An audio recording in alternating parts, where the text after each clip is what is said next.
Meus amigos, muito boa tarde a todos vocês, saudações rubro-negras a todos. Vocês sabem que amanhã, quarta-feira, dia 20 de outubro, nós temos um compromisso importantíssimo pela semifinal da Copa do Brasil contra o Atlético do Paraná, jogo realizado lá em Curitiba. Portanto, eu quero aqui elencar com vocês 5 questões muito importantes para que nós reflitamos juntos, que de fato configuram como importantes desafios para o Flamengo no jogo de amanhã. O primeiro deles é a soberba. É verdade, estamos soberbos. Nas lives que eu tenho feito nessas últimas semanas, inclusive nas redes sociais também tenho percebido isso, praticamente ninguém fala do jogo de amanhã. Parece que ninguém dá importância ao Atlético do Paraná.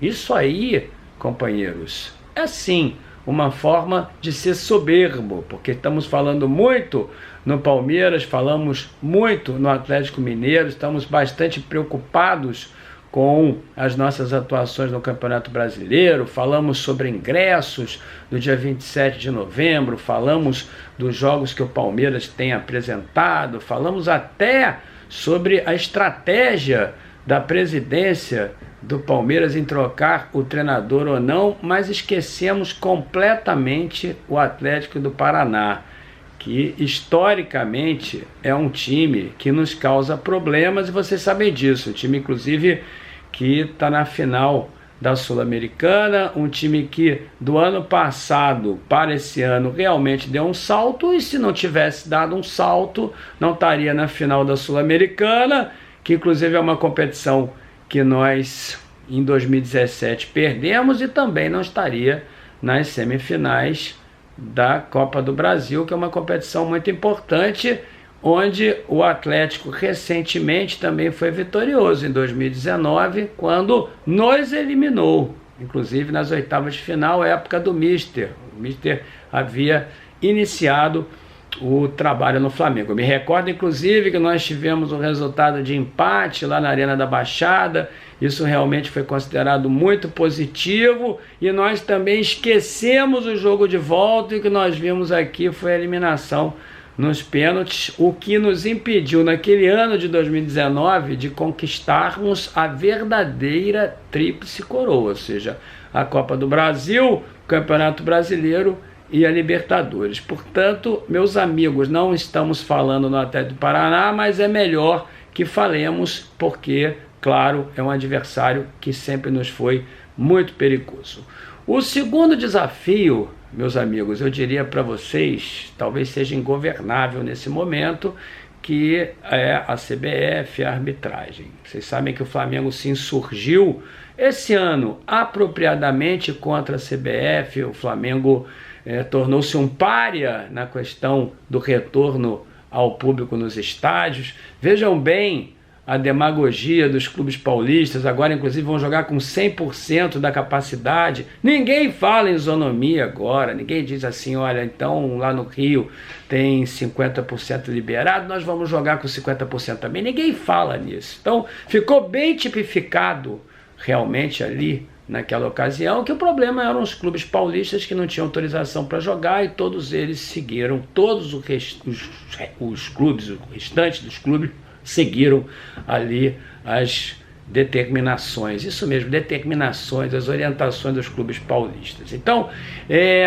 tem ali os clubes todos contra nós, tem a arbitragem também. Nesse último jogo contra o Cuiabá, é verdade, não temos que falar aqui de arbitragem contra o Cuiabá, houve falha da nossa parte também, mas nós sabemos que aquilo foi pênalti no Vitinho, que aquele gol do Michael foi categoricamente, tecnicamente mal anulado, nós sabemos disso. O Flamengo se indispôs contra todos os nossos stakeholders, se realmente, como eu disse em recente vídeo, nunca foi tão verdadeira a hipótese de que são todos contra nós e nós contra eles. Portanto, temos esse adversário também, ou seja, os stakeholders, aqueles que influem na nossa produtividade dentro de campo. Por outro lado, meus amigos, e aí vai o terceiro item, o Flamengo tem que conviver com desfalques. Por exemplo, o Davi Luiz continua fora, nós esperamos que o Rodrigo Caio retorne ao campo.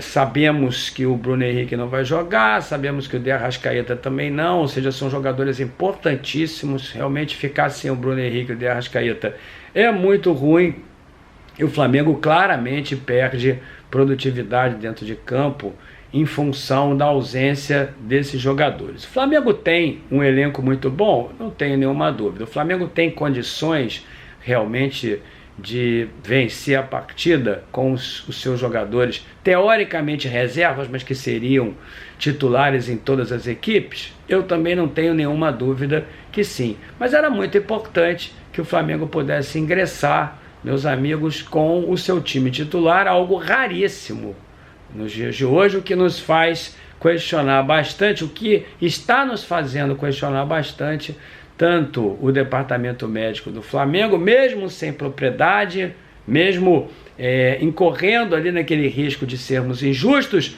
e a preparação física também, ou seja, tem realmente alguma coisa que precisa ser questionada ali para o ano de 2022. Mas o fato é que o Flamengo vai jogar desfalcado, isso realmente é muito ruim. Esses são os principais desfalques até agora, mas nós não sabemos se vamos ter alguma outra intempérie de última hora que nos impossibilite de escalar um outro jogador que seja titular, mas até agora esses são os desfalques, e eles realmente são muito importantes, porque vocês sabem ali que, por exemplo, já sabem a minha opinião, que quando o Davi Luiz não joga, tem ali o Léo Pereira com toda a sua irregularidade, enfim, você já conhece a minha opinião sobre isso, seria recorrente falar sobre isso. O jogo, e aí vai o quarto item, o jogo amanhã na Arena da Baixada. O Flamengo não está acostumado a jogar lá no sintético.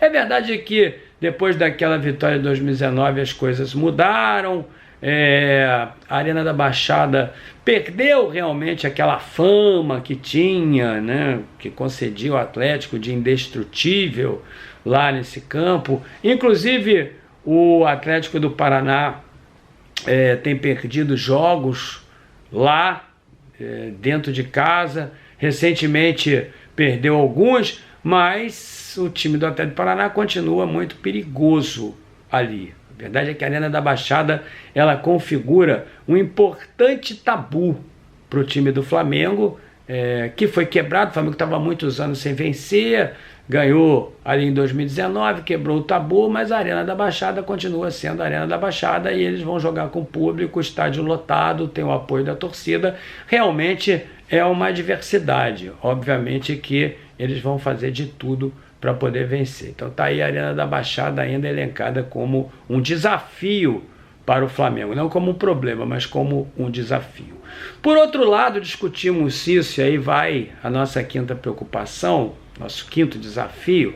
Falamos sobre a estratégia que o Flamengo deve adotar no jogo de amanhã. Fico eu pensando aqui, o Atlético do Paraná tem um técnico novo, que eu realmente não considero um técnico de segunda linha sequer. Desculpem aí os fãs do companheiro Valentim, mas eu não considero o Valentim um grande treinador. Mas, de fato, ele conhece futebol e sabe armar esquemas que surpreendam o adversário. Então, nós discutimos o seguinte: o Flamengo marca com linhas altas, o Flamengo vai fazer pressão alta, ou o Flamengo vai ficar mais contido para poder sair nos contra-ataques? Porque eu acredito que o time do Atlético do Paraná vai querer exercer o seu mando de campo, a condição de mandante e diante da sua torcida, para poder fazer um resultado positivo amanhã. Obviamente não podemos ficar oprimidos ali. E como é que o Renato tem jogado? O Renato inicia o jogo fazendo aquela pressão inicial e depois joga de maneira mais cautelosa, cadenciando o jogo. Nós falamos inclusive sobre a escalação do time amanhã. Bruno Henrique não vai jogar, deve jogar o Michael, o De Arrascaeta não joga, e aí vem aquela controvérsia. Ou seja, o Renato vai jogar com o Andrés Pereira adiantado atrás do Gabigol como terceiro homem do meio campo, ali funcionando como falso 9, ou ele vai botar o Vitinho, sacar o Thiago Maia do campo e recuar o Andréas Pereira, fazê-lo retornar para a função de segundo volante. Então, essa daí é uma questão para que nós reflitamos. Eu, por exemplo, no jogo contra o Cuiabá, disse o seguinte: o Renato escalou errado. Achei que ele escalou errado porque não precisava ali de 3 volantes, precisava de um homem de contenção, que é o Thiago Maia, que para mim a cada dia mais se mostra com um perfil de contenção, com um perfil defensivo. Não precisava. Então eu achei que o Flamengo poderia ter escalado um outro jogador que fosse mais ofensivo e que inclusive chutasse para o gol. Mas no jogo de amanhã, meus amigos, comentem aí, eu acho que seria mais prudente realmente escalar o Thiago Maia com o Andréas na frente. Eu acho que o Flamengo precisa realmente se fazer dotar de uma estratégia que seja mais defensiva em função de uma pressão que naturalmente, de uma força que naturalmente o Atlético do Paraná vai fazer para conseguir um resultado positivo dentro de casa e depois se retrancar aqui no Maracanã. Então, no meu entendimento, amanhã o Flamengo deveria escalar, opine aí, o Thiago Maia como segundo volante e adiantar o Andréas em função do caráter do jogo. Mas se o Flamengo realmente estivesse precisando do resultado jogando aqui no Maracanã, eu tornaria realmente o Flamengo mais ofensivo. Então esses são os 5 principais desafios que o Flamengo, no meu entendimento, tem para o jogo de amanhã. E eu queria pedir a você, torcedor rubro-negro, mais concentração, porque como eu falei no primeiro item, a soberba, ninguém fala do Atlético Paranaense, parece que o Flamengo já até está classificado para a final, e vocês sabem muito bem que não é assim. O jogo é jogado dentro de campo e não fora. O Flamengo é favorito? Não tem nenhuma dúvida, mas surpresas podem acontecer e nós não podemos deixar que elas aconteçam. Saudações rubro-negras, meus amigos. Hoje à noite, terça-feira, tem uma live, nossa tradicional live, às 10h30 da noite. Estou esperando vocês, 10h30 da noite. Saudações rubro-negras.